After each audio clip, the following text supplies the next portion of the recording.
International icon Bob Marley died of cancer at just 36 years old back in 1981. In his short life, he changed the landscape of music, introducing new audiences to reggae with songs like Get Up, Stand Up, No Woman, No Cry, and Three Little Birds. Well, now Paramount Pictures is sharing the story of the legendary singer's life with a new biopic starring Kingsley Ben-adir.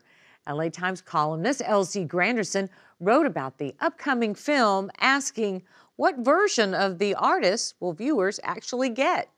This was such an interesting story. Elsie, thanks for being here to share it. Thank you very much for having me. As you can tell from my hair, I'm a little bit invested in this conversation, perhaps more so than others. It's method, right? Exactly. It's method. Let's talk about the project first before we talk about the legacy. So, Bob Marley, as you eloquently laid out, basically is the epitome of reggae music for a lot of people.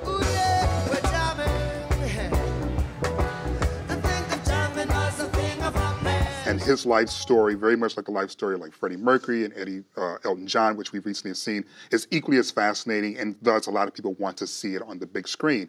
Paramount took a year to find what they think is the perfect Bob Marley. Now, I've seen Ben, obviously, in One Night in Miami. He's an amazing actor. I've seen him in other things as well. I have no doubt about his performance as Bob Marley, and I have no doubt about the content of the film in terms of, the accuracy of the information, because the family is also involved.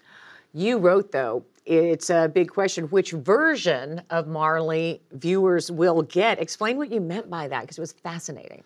Both versions of Bob Marley we love, I love. But people need to recognize that the Bob Marley that became popularized in the United States, the one that wrote on the popularity of Legend, his greatest hits album, wasn't necessarily a true reflection of who he is or who he was as an artist or as an activist. Stand up for your rights. The very forces that Bob Marley used to sing about and fight against as a Rasta in Jamaica and throughout the world with his music, those same forces are the one that crafted this image of Bob Marley through his greatest hits album that may not be as authentic as you think. No woman, no cry. Well, let's go back and start by explaining what a Rasta is and what his early days were all about.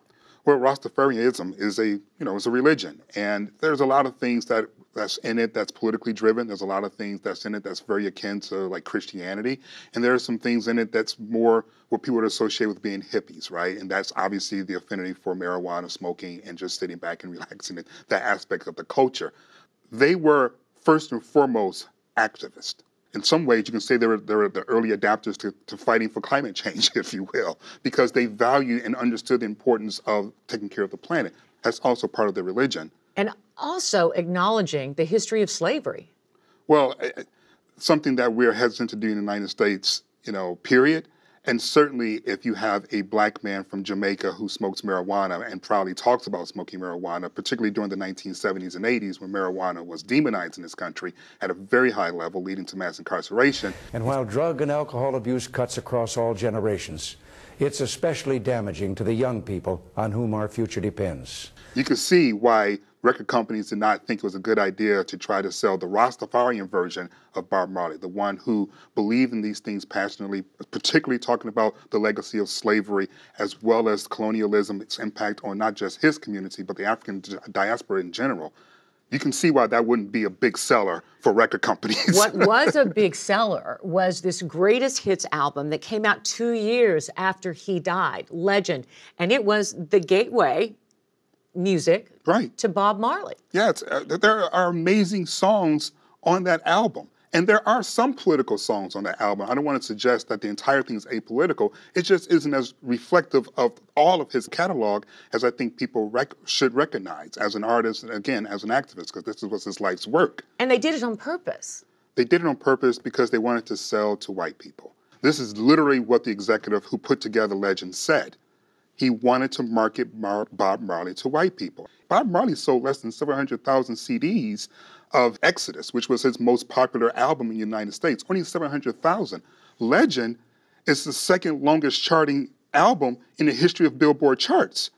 That tells you everything you need to know, that the strategy that they employed, while it may have neutered the message and music of Bob Marley, it certainly infused its popularity. Well, and you had Eric Clapton covering songs of Bob Marley's I Shot the Sheriff, which if you really listen to the lyrics, it's not just a song to sing on the radio.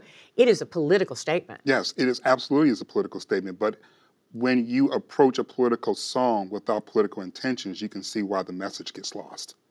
So the Wailers, as this movie is being made, what's happened to the band members and how do they feel about the project?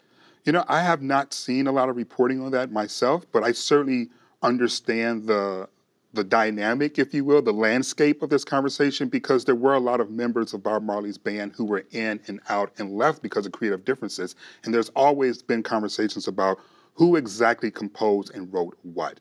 This isn't unique to Bob Marley and the Wailers. Obviously, we know a lot of bands have had some of these conversations, and Lauryn Hill was famously sued over the music of Miseducation of Lauryn Hill for the same conversations. But definitely, it will be interesting to see which voices become more active and louder as we get closer and closer to this project coming to fruition.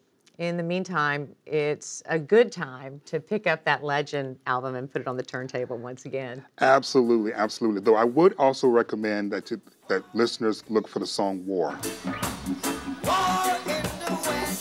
Elsie Granderson, writing about the new film about Bob Marley. Thank you so much, Elsie. Thank you for having me.